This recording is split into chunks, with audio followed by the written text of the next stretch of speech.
kwa matukio ya ghasia ya tarehe 29 Oktoba yalipangwa, yaliratibiwa, yalifadhiliwa na kutekelezwa na watu waliopata mafunzo.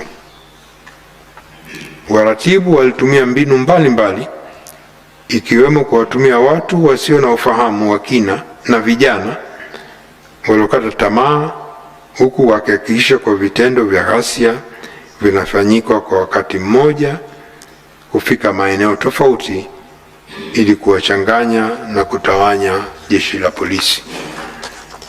Mheshimiwa Rais, taarifa na ushahidi unathibitisha kuwa watu waliokuwa wakizunguka katika maeneo mbalimbali kama vile mitaani, vyuoni, kwenye masoko na stendi za mabasi wakishawishi na kuwaandikisha watu mbalimbali kushiriki katika ghasia za wakati na baada ya uchaguzi mkuu.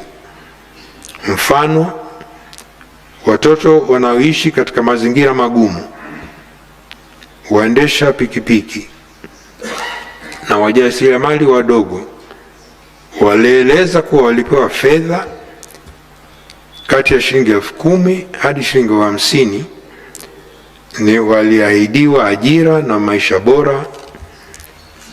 Ilielezwa zaidi kuwa kuanzia tarehe 12 Oktoba mwaka 2025 hadi tarehe 28 Oktoba waliwekwa pamoja, kupewa mafunzo, kuandaliwa na kuhamasishwa kuwa sehemu ya kuanzisha na kushiriki ghasia siku hiyo.